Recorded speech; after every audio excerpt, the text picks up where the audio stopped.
क्या है, बढ़ाऊंगा, गर्म उबार मुक्त होने दीजिए। चिंता ना करिए, वहां तक भी सुनेगा।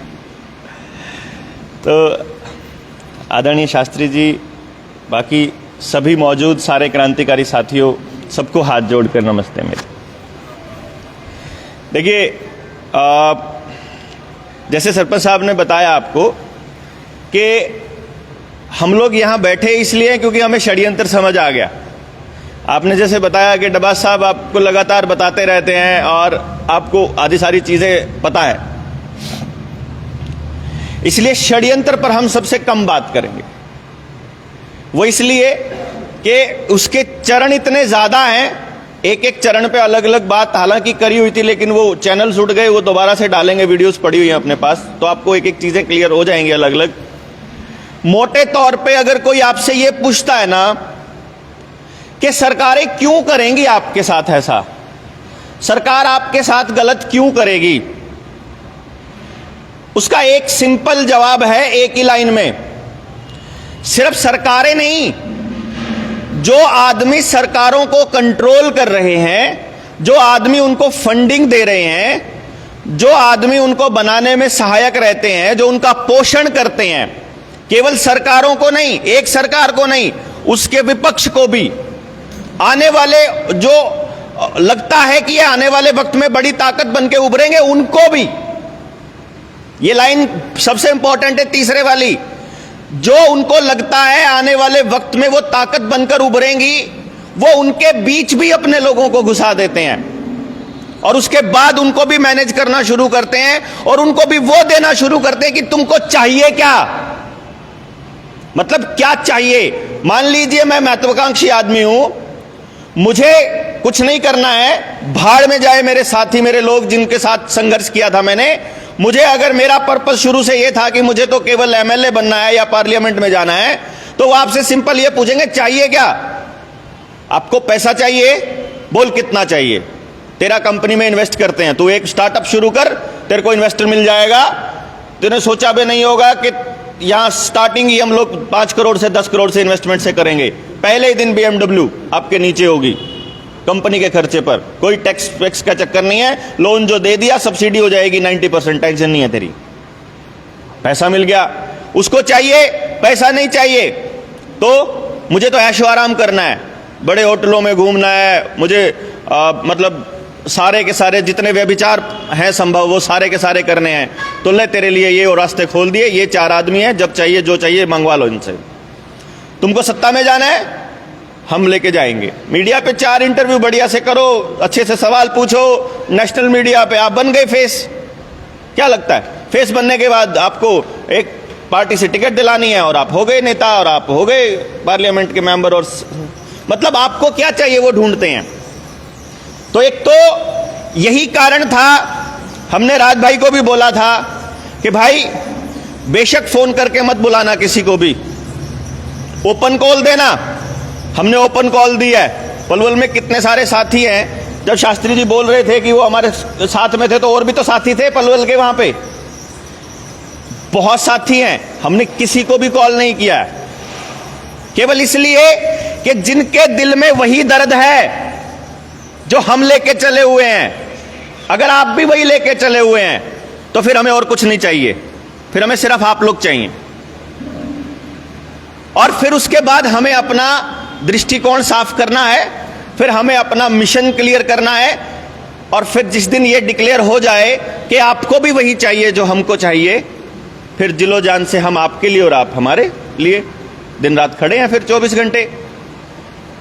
ये जो शुरुआत के अंदर कोई और लोग, ऐसे लोग ना आ जाएं जिनमें दर्द नहीं है लेकिन वो फायदा उठाना जानते हैं, इसीलिए आपने देखा होगा, हमने आज तक, आपने कभी भी जनता सरकार मोर्चा के नाम की अखबार की कटिंग नहीं पड़ी होगी, हमने आज तक किसी भी डिस्ट्रिक्ट में कार्यकारिणी बना के उसका फोटो किसी भी अखबार को नहीं भेजा, किसी चैनल वाले को हमने इनवाइट नहीं किया आज तक, किसी को भी नहीं। जानते भी हैं सारे, पहचानते भी हैं, लेकिन अगर बोलेंगे तो आए भी जाएंगे छापने के लिए, लेकिन छपे, क्योंकि अभी हमने वो लोग छांटने हैं, अभी हमें जो लोग असलियत में उस विचारधारा को समझते हैं जिसको लेके हम लोग चले हुए हैं कि आपकी खुशहाली के बिना मेरी खुशहाली संभव ही नहीं। ये तो मेन बात है। अब उसी बात पे फिर से आता हूं मैं कि कोई आपसे ये पूछता है कि क्यों करेंगी सरकारें आपके साथ ऐसा, क्यों करेंगे वो। चलो आपने मान लिया, आपने कह दिया कि वो लोग जो सरकारों को पोषण करते हैं, अगर 1000 करोड़ रुपया वो भाजपा को देते हैं या मतलब उस वक्त की तात्कालिक सरकार को देते हैं, तो जो विपक्ष में बैठा है 500 करोड़ 400 करोड़ उसको भी देते हैं, और जो लगता है नया कोई आने वाला है 20 30 50 करोड़ उसको भी पूछते हैं। तो उनको क्या चाहिए आप अपने घर से लगा लीजिए अंदाजा। जो आदमी घर में पैसा कमा के लाता है वो चाहता है कि मेरे घर के सदस्य जिनको मैं खाने को देता हूं वो सारे मेरे हिसाब से चलने चाहिए। तुमको बोल दिया ये, तुम जब बोल दिया खाना, जिस टाइम बोल दिया चाय, जिस टाइम बोल दिया, और जब बोले कि तुम्हें ये काम करना है तुम्हें नहीं करना है वो सब मेरे हिसाब से चले। ऐसे ही वो लोग कहते हैं कि तुम्हारे को पैसा हम देते हैं। आपने ध्यान दिया हो स्कूल बन रहे हैं, एसएसए का पैसा है, कहां से आया? वर्ल्ड बैंक से। लॉकडाउन लगा, 100 अरब डॉलर कहां से आया कर्जा? वर्ल्ड बैंक से। तो जो वर्ल्ड बैंक को चलाते हैं, जो यूनाइटेड नेशन को चलाते हैं, वो तो कहेंगे ना हमारे हिसाब से चलो। अब 135 करोड़ लोग हैं, इनको अपने हिसाब से चलाना तो संभव ही नहीं है। आदमी अपने मां बाप के हिसाब से चलता नहीं है, तुम्हारे हिसाब से कैसे चलेगा? तो फिर एक कॉमन परसेप्शन बनाने की तैयारी करी कि केवल एक काम करना है, आपका खाना और आपका जीना इनके ऊपर आधारित हो जाए और इनके कंट्रोल में हो जाए, तो आप कहां भागेंगे बताइए? मान लो आपका खाना जिसके हाथ में, वही तो बात है ना, जो खाने को दे रहा है वही कंट्रोल करेगा ना। जैसे बंदर को मदारी करता है ऐसे ही। इसीलिए आपको सरकार के निर्णय पर जब भी कोई क्रिटिकल एनालिसिस करना हो तो केवल इतना समझिए, क्या इससे आपकी आवागमन की टेस्टिंग तो नहीं हो रही है, या ट्रेसिंग तो नहीं हो रही है, या उसका सर्वेलेंस तो नहीं हो रहा है, आपके ऊपर निगरानी तो नहीं रखी जा रही है, या ये देखिए कि इस वाले स्टेप से मैं स्वावलंबी बनूंगा या उसके ऊपर निर्भर हो जाऊंगा। सिर्फ इतना सोचिए भाई। एक तो आपके घर में, आपके गांव में एक कुआं है, उस कुएं से सारे के सारे सभी 36 बिरादरी के लोग पानी लेते हैं, तो क्या आपको किसी के ऊपर निर्भर रहने की जरूरत है? और एक दूसरा है कि सरकार आपको पानी देती है सप्लाई से, कि टैंकी का पानी आएगा पाइप से, अगर उधर से नहीं आया तो उस दिन आपको नहीं मिलेगा। इसीलिए पहले आपके कुएं खराब करे गए, पहले आपके जोहड़ खराब करे गए, जोहड़ मिलके इकट्ठा होकर के रिपेयर ना कर ले, उसको ठीक ना कर ले, तो वो नाले बनाए गए। अब गौ रक्षा ना कर पाए हम लोग, गाय हमारे लिए घाटे का सौदा हो जाए, तो गौचरण भूमि को पहले खत्म किया भाई। जब जो हमारे घर में जो हमारे मतलब दुख सुख के साथी जिनको हम लोग अपना पशुधन बोलते हैं, उसको जगह ही नहीं मिलेगी चरने के लिए बाहर। जब बाहर जाने के लिए ना उसके पास तालाब है, ना अब उसके पास गोचरण या मतलब जंगल है चरने के लिए, तो वो घर में खड़ी रहेगी। घर में खड़ी रहेगी तो वो बीमार होएगी। जो हमारा पशु खड़ा रहेगा एक जगह पर पूरा दिन बंधा रहेगा, वो बीमार कन्फर्म होगा, उसको चलना तो पड़ेगा ही पड़ेगा 1 2 5 4 किलोमीटर। तो अगर वो चर के नहीं आएगा तो वो आपको जहर ही देगा, दूध नहीं देगा। ये इन्होंने इंतजाम किया। हम लोग अपने स्वास्थ्य को ठीक ना रख पाए। अब देखिए क्या है, जंगल में बाहर घूमने जाते थे, मिट्टी में ही मिल जाता था, 2-4 दिन के बाद कुछ और होता। जंगली सुअर है, वो अपना उसको अपने आप सफा चट कर देते होते थे, अगले दिन मिलता भी नहीं था, क्योंकि जंगल में जानवर रह रहे थे। भाई वन्य प्राणी कैसे बचेंगे जब जंगल बचेगा? और हमारे घर में जो है शौचालय नहीं है, तो हम लोग क्या करेंगे? जंगल जाएंगे तो हमें जल्दी जाना पड़ेगा, अंधेरे मुंह जाना पड़ेगा, तो हम लोग जल्दी उठेंगे। अब 4 बजे उठ के कोई आदमी ये सोच करके शर्म के मारे 4 बजे उठ के जा रहा है, तो वो दिन जो है मतलब पहले ठंडा है, फिर गर्म हो रहा है, फिर गर्म हो रहा है। जैसे जैसे दिन का तापमान बढ़ रहा है उसका शरीर अपने आप एडजस्ट कर रहा है। अभी आज क्या हो रहा है, पहले क्या होता था कि हम जंगल बाहर जाते थे, खाना घर में खाते थे, अब खाना बाहर खा रहे हैं और जंगल घर में जा रहे हैं। अब क्योंकि आपके कमरे के अंदर ही आपका टॉयलेट है, तो अब आपका बच्चा 10 बजे उठता है तो उठते ही फिर घुस जाता है। एसी निकला, एसी से था, और उस टाइम तक बाहर का टेम्परेचर जो है वो इस वक्त आपका बाहर का टेम्परेचर 37-38 डिग्री सेल्सियस टेम्परेचर हो चुका है। ऑब्वियसली अपना शरीर टेम्परेचर को धीरे धीरे तो बढ़ाएगा ना, लेकिन आपने तो एकदम फ्लक्चुएट कर दिया, आप फिर बीमार पड़ोगे। सारे के सारे नेचुरोपैथी को समझने वाले लोग हैं, राजीव भाई को सुना है सबने, तो उनको पता है कि शरीर को खराब कैसे करना है। अगर आपका शरीर खराब होगा तो आप इनके उस तंत्र के ऊपर परमानेंट जिंदगी भर के लिए बीमार, ऐसा बीमार हो जाओगे। आपने एक बार दवाइयां खानी शुरू करी तो उसके बाद आप परमानेंट कस्टमर हो गए। पूरा इंतजाम आपका बांध के रख दिया इन्होंने। भाईचारा भी टूटे, आपके साथी भी आपके घर से निकले, आपके जंगल भी खराब हो, आपकी स्वास्थ्य भी खराब हो, आपके रिश्ते भी खराब हो, आपका समाज भी खराब हो, आपकी शिक्षा भी खराब हो, आपको रोजगार भी ना मिले, आप मतलब लड़ते रहें और फिर आपके दिमाग में जहर भरना आसान हो जाए। पूरा इंतजाम कर रखा है इन्होंने। आपको राशन कोटे से लेना है, आपको पानी सप्लाई का पीना है, आपको गैस अभी सप्लाई आने लगेगी। अभी तक तो गैस सिलेंडर भरवा के लाते हो, घर में 2 सिलेंडर रख लेते हो, इमरजेंसी में जरूरत पड़ी। अब आपको सप्लाई की गैस की आपको पाइपलाइन आपके घर में कनेक्ट होने वाली है, आ चुकी है, पलवल में बता रहे हैं। मतलब क्या होगा, आप पूरी तरह से उनके ऊपर डिपेंडेंट। तो अब आने वाले वक्त में जिस दिन आपको यह लगा कि यार गैस तो महंगी हो गई है, और आपको लगा कि मैं तो अपना इंतजाम ऐसा कर लेता हूं कि अब दोबारा से गायें पाल लेता हूं या घर में पशुधन रख लेता हूं और उसके उपले, गोबर के उपले जला लूंगा या लकड़ी ले आऊंगा अपने खेत से, तो यकीन मानिए आने वाले टाइम में पर्यावरण सुरक्षा के नाम पर पेड़ की टहनी काटने पर भी आपको फाइन लगने वाला है।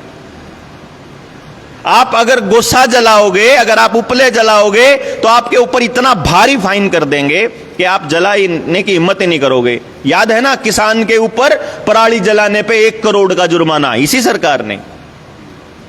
1 करोड़ कौन सा लॉजिक है? आधा एकड़ जमीन हो अगर किसी की और 1 करोड़ का फाइन, आप उसको पराली जलाने लग रहे हो, तो गया वो तो सारी जिंदगी उसकी तो अगली पुश्ते तक भी गुलाम, उस पैसे को कर्जा उसको उतारते उतारते। तो आपके साथ आने वाले टाइम में लकड़ी और उपले जलाने पर यह होने वाला है।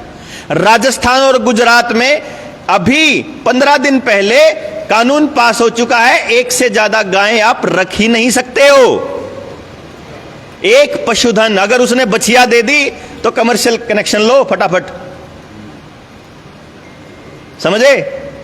मतलब मां रख सकते हो, बच्ची नहीं रख सकते हो। अगर बच्ची आ गई है घर में, उसको रखना है बच्चिया को, तो मां भेजनी पड़ेगी आपको, एक ही रखोगे आप। अगर शहर में आपकी बच्चिया बाहर मिल गई सड़क पे चलती हुई, पहली बार में 5,000 रुपए तक का जुर्माना, अगली बार में 10,000 रुपए तक का जुर्माना, और फिर अगली बार 50,000 तक का जाएगा ये, बताओ। और फिर आप जब घास लेकर के आओगे तो कहां से लेकर के आओगे? क्योंकि जब खेत जिनके हैं आप वहीं से घास लाओगे, उन्हीं से। आप अपने बच्चे को पैदा होने से लेकर के उसकी पढ़ाई, नौकरी, पेंशन, आखिर तक कपड़े लत्ते, एवरीथिंग, सब कुछ आप अपने जेब से और अपने नहू की कमाई ऐसे खोद खोद के उनकी जेबें भर रहे हो लगातार। हम भर रहे हैं, मतलब जिंदगी में कभी भी हम लोग स्वावलंबी हो ही नहीं पाएंगे इस हिसाब से। जब एक गांव का एग्जाम्पल मैं देता होता हूं, अगर आपको ध्यान हो, कि 4,000 के वोट वाला गांव, यानी अगर किसी गांव की 5,000 6,000 जनसंख्या हो या 4-4,500 वोट हो, उस गांव में लगभग 1200-1300 बच्चा शहर में पढ़ने के लिए जाता है, और 4-5 स्कूल होते हैं शहर में। मतलब ऐसे तो बहुत सारे होते हैं, पर जिसमें मोटा पैसा जो गांव वाला जो पढ़ाता है अपने बच्चे को, जो शहर में पढ़ने भेजता है, तो आपके पास मैक्सिमम जो पैसा है वो उन्हीं 5-6 लोगों को जाता है।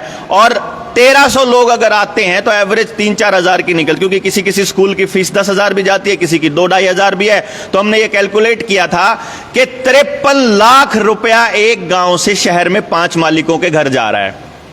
53 लाख। महीने का, साल का नहीं, साल का 6 करोड़। अगर एक गांव से, मीडियम सा गांव बता रहा हूं, बड़े गांव में तो कई सौ करोड़ की बात हो जाती है 5-6 साल में।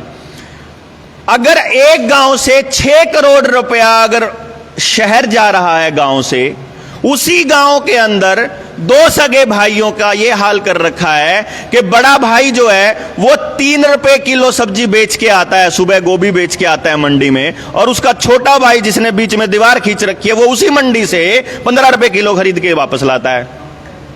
सेम भाई। आपके ट्रैक्टर लेने का हिसाब किताब हो, आधे एकड़ के 2 एकड़ के जमींदार ने ट्रैक्टर ले रखा है कि क्यों, कि राज भाई से मांगा था उसने दिया नहीं, मैंने फिर अपना निकलवा लिया। ऐसे कैसे निकलवा लिया कि फर्ज तो देनी थी। अरे फर्ज तो देनी थी बोले भाई, तेरा जमीन तो वहां चलेगी, इसकी किस्तें कहां से पाड़ेगा। किसान क्रेडिट कार्ड दो, लाल डोरा तोड़ के घर की पे लोन दो, लेकिन साथ में लॉकडाउन लगा दो ताकि लोन उतारने की हिम्मत और औकात ना बचे।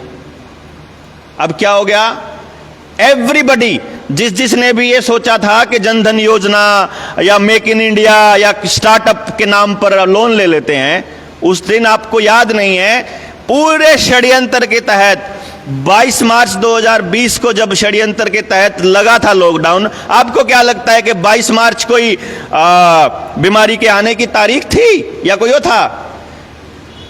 समझिए, फाइनेंशियल ईयर का एंड था। 3 महीने से बैंक वालों को डंडा था, लोन दो लोन दो लोन दो। बैंक वाले बैंकिंग के अलावा सब कुछ कर रहे हैं। बैंकिंग आपकी कहां से हो रही है? आपके मोबाइल पे हो रही है, आपके सीएससी सेंटर पे हो रही है, गांव के अंदर, आपके कहीं भी हो रही है, लेकिन बैंक में नहीं हो रही है। बैंक में एक ही काम है, लोन देना। क्योंकि जब आपको वो लोन देते हैं तो वो उधर पैसा छापते हैं, उतना ही, जितना आप लोन देते हो उतना वो पैसा छापते हैं, यानी जितना आप लोन लेते हो उतने वो अमीर बनते हैं। इसलिए तो इतना जबरदस्ती रहते, ले लो ना सर जी। आप देखो रोज फोन आएंगे आपके पास, पर्सनल लोन चाहिए, कोई चाहिए, क्या प्रोफाइल है, क्या चाहिए। अभी मेरे पास आया 3 दिन पहले, वो मैंने सुशील को सुनाया था। मैं गाड़ी में जा रहा हूं, मुझे बोलती है आपको लोन चाहिए? मैंने कहा हाँ चाहिए, सच्ची में चाहिए। है ही नहीं है, सब खत्म हो गया, सब सरकार ने खत्म कर दिया। सर कितना चाहिए? मैंने कहा जितना आप दे सकते हो उतना चाहिए। सर क्या करना है, आप क्या करते हैं आप? मैं कहा मैं असल में अभी तो कुछ नहीं करता हूं, पिछले काम धंधे मोदी जी ने ठप कर दिए। अभी करने वाला हूं कि जो विजय माल्या की 9,000 करोड़ की प्रॉपर्टी नीलाम होएगी तो मैं उसे खरीदने वाला हूं, तो उसके लिए लोन चाहिए मुझे। भाई तुम लोग उसको भी तो देते हो ना, अडानी को। तुमने उसका अगर 1 लाख करोड़ रुपया माफ किया, इसका मतलब वो निकम्मा आदमी है, पे नहीं कर पा रहा। एनपीए तभी तो हुआ, निकम्मे आदमी को फिर दे रहे हो तुम लोग लोन, तो हमको भी दे दो ना, आपको भी दे देना। क्या दिक्कत है फिर? तुम जब उसको एनपीए करने के बाद दे रहे हो तुम, तो हमारा अगर क्रेडिट स्कोर खराब हो जाए, सिबिल स्कोर, तो हमें देने में क्या तकलीफ है भाई तुमको?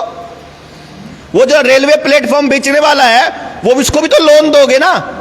एक बैंक से लोन दे के दूसरा बैंक खरीदवा रहे हैं उससे, है? 3 लाख करोड़ की प्रॉपर्टी का डिपार्टमेंट 4-4 हजार करोड़ रुपए में, 12-12 हजार करोड़ रुपए में दे रहे हैं उसको, और वो भी लोन दे के। आपके घर में आपका राशन वाला जो है उसको जियो मार्ट के साथ कनेक्ट होना पड़ेगा कंपलसरी, और अगर आप कनेक्ट नहीं होगे तो वो दुकान ठप हो जाएगी, क्योंकि आप ले ही नहीं सकते उससे। क्यों नहीं ले सकते? आपने चीनी बोल दिया दुकानदार को, आपका पड़ोस में रमेश है, उसकी दुकान है, रमेश भाई चीनी क्या रेट है? 55 रुपए किलो है। और वो रमेश भाई देखता है कि जो भी सामान, मतलब चीनी तो नहीं खाते हम लोग कोई सा भी चीनी को तो जहर मानते हैं, या जितने बैठे हैं सारे लोग, मतलब खांड ही कह दो, देसी खांड खरीदने हैं, अगर गुड़ खरीदने हैं, कुछ भी खरीदने हैं, तो वो लोग ये कहते हैं कि जी 55 रुपए किलो है। अरे यार ऑनलाइन तो 50 रुपए आ रही है। भाई फिर ऑनलाइन नहीं कर ले, मेरे को तो पड़ता नहीं खाता, मैं तो 54 रुपए आती है, मैं तो 55, मैं तो इससे कम दे नहीं सकता हूं, क्योंकि वो आपसे, आपका भाई है, पड़ोस में रहता है, वो आपसे ज्यादा लूट नहीं सकता आपको। लेकिन वो आपको 50 रुपए दे रहे हैं ऑनलाइन। क्यों दे रहे हैं? एक तो थोक में खरीदते हैं तो उनको और सस्ती पड़ती है, हजारों किलो, उनके तो खुद के मिल है। और दूसरे नंबर पे उनका तो सरकार 12,000 15,000 करोड़ रुपए ऐसे ऐसे करके माफ कर देती है, तो वो 5-5 रुपए 10-10 रुपए कम करके दे ही देता है आपको। बड़े सामान में 100 रुपए 200 रुपए, तो आपको इसलिए सस्ती मिलती है, तो हम भी लोग भी ऑनलाइन प्रमोट करते हैं। और ऑनलाइन प्रमोट करने का मतलब सरकार ये देख रही है कि देश की जनता कितने प्रतिशत खर्चा ऑनलाइन करती है और कितने प्रतिशत कैश करती है। और जिस दिन उसको ये लगने लग गया कि 90% खर्चा आप ऑनलाइन अपने मोबाइल से करने लग गए हो, उसी दिन डिजिटल करेंसी आ जाएगी। डिजिटल करेंसी मतलब टोटल कंट्रोल। उसके बाद आपके 100 रुपए अगर खुलेंगे बैंक से, तो वो 100 रुपए मेंशन होगा। आप मांगोगे सरकार से कि 100 रुपए चाहिए, कहां जाना है, कि हमें यहां से फरीदाबाद जाना है तो बस की टिकट लेनी है, तो 100 रुपए रिलीज होंगे आपके। वो भी इस आधार पर रिलीज होंगे कि आप सरकार की बात को चुपचाप मानते हो कि नहीं मानते हो। ये मैं आज की बात नहीं कह रहा हूं, ये मैं उस फ्यूचर की बात कह रहा हूं जिसको ये बनाने जा रहे हैं, जिसको न्यू वर्ल्ड ऑर्डर कहते हैं, जिसको सोशल क्रेडिट सिस्टम बोलते हैं। ये चाइना में पिछले 10 सालों से चल रहा है और चाइना को सुपर पावर बनाने का खेल इसीलिए चल रहा है। चाइना, अमेरिका, रशिया तीनों भाई मिलके वैसे ही खेल खेल रहे हैं जैसे अंडरवर्ल्ड के डॉन अपना अपना एरिया बांट लेते हैं कि चरस में तू फालतू चक्कर नहीं करेगा, गांजा मैं बेचूंगा, अफीम तुम बेचना, दारू तुम बेचना, प्रोस्टिट्यूशन तुम देखना, चाइल्ड ट्रैफिकिंग तुम देखना। वो ऐसे करके एक दूसरे के धंधे में बिल्कुल भी नहीं अड़ते हैं क्योंकि उनका पूरा फिक्स है, रूल फिक्स है। मेरा धंधा, अपना एरिया फिक्स है, अपना धंधा फिक्स है। इसी तरह से इनका फिक्स है। चाइना से जो सामान इंडिया इंपोर्ट करता है, रशिया और अमेरिका से नहीं आएगा वो सामान। समझ गए ना? रशिया आपको युद्ध का सामान देगा, आपका पैसा लेगा, वो आपसे गोल्ड लेगा। अमेरिका आपसे हर पॉइंट पे लेगा। जैसे ही आप एक लाइक करते हो तो आपका माइक्रोसॉफ्ट को उसका रॉयल्टी जा रहा है। आपका लैपटॉप खुलते ही उसको रॉयल्टी जा रहा है। क्यों जी? वही सुंदर पिचई, वही सब मिलके, सब मार्क जुकरबर्ग, जितना आप क्लिक करते हो सारा पैसा वहीं जा रहा है। वहां चाइना का कोई इंटरफेयर नहीं है। चाइना से जो खिलौने आते हैं, जो इलेक्ट्रॉनिक का सामान आता है, वहां पे अमेरिका का कोई इंटरफेयर नहीं है। समझ रहे हैं? तो आपका पैसा जब गांव से पैसा जब शहर जा रहा है और शहर से पैसा विदेश जा रहा है, तो आपके पास क्या बच रहा है? थोड़ा बहुत बचा था जमीन, पशुधन और सोना चांदी। उसके लिए भी लोन शुरू कर दिया, पशुधन पे भी लोन, जमीन के बाद घर पे भी देना शुरू कर दिया, पशुधन पे भी देना शुरू कर दिया, गोल्ड पे भी बड़े बड़े बोर्ड नजर आएंगे आपको, बैनर्स। अब मरता क्या ना करता भाई, जो पड़ा है चलो गिरवी रख के ले लेते हैं, बेच थोड़ी रहे हैं, लेकिन गिरवी रख के दोगे तो वापस कहां से दोगे भाई? कमाई तो आपकी होने ही नहीं देंगे। अब धीरे धीरे धीरे धीरे जैसे ही आप खाली, उसके बाद आप टोटली डिपेंडेंट। मैं 2-3 चीजें देख रहा था कि खेती के 3 कानून थे। आप में से किसी ने एसेंशियल कमोडिटी एक्ट पढ़ा था? किसी ने पढ़ा? नहीं पढ़ा। मैंने वो अपनी निडर इंडिया वाले पे डाला हुआ है, खेती के कानून कैसे एक दूसरे के दुश्मन थे, उसमें पढ़ना देखना। और फिर मैं कल जो है नेशनल हेल्थ बिल पे दोबारा बनाऊंगा एक वीडियो, कल परसों में। आप देखना कितनी कमाल की बात है। खेती के एसेंशियल कमोडिटी एक्ट के अंदर लिखा हुआ था, अगर देश के अंदर कोई एक्स्ट्रा ऑर्डिनरी कंडीशन आती है, जैसे युद्ध, कोई बीमारी, कोई आपातकाल, कोई सूखा या बाढ़ आ जाए, तो देश के अंदर जो वैल्यू चेन पार्टनर्स हैं, वैल्यू चेन पार्टनर्स कौन? जैसे अंबानी, अडानी, जो पैकिंग साइलोज में रखते हैं, उनका अनाज को सरकार नहीं छेड़ सकती और उनकी कीमतों में वृद्धि के ऊपर सरकार कुछ नहीं कहेगी। लेकिन जिसके पास अनाज खुला पड़ा है, वो अनाज सरकार देश हित में उसके घर से निकाल सकती है। समझ रहे हैं? खुला किसके घर में रहता है? किसान के घर में। ये था। अभी जो नया नेशनल हेल्थ बिल आया है, वो ये कहती है कि अगर सरकार को यह संदेह है कि आपके जानवर, आपके पशुधन संक्रमित हो सकते हैं, तो वो उनको डिकंटामिनेट या डिसइंफेक्ट कर सकती है। मतलब उसमें मारना तक लिखा हुआ है। अगर आपका राशन लगता है कि आपके घर में खाना जो है वो कंटेमिनेटेड हो सकता है, तो उसको नष्ट किया जा सकता है। अगर आपकी फसल खड़ी हुई खेत में अगर लगता है कि इसमें वायरस आ गया है, उसको जलाया जा सकता है। समझ रहे हैं पॉइंट को?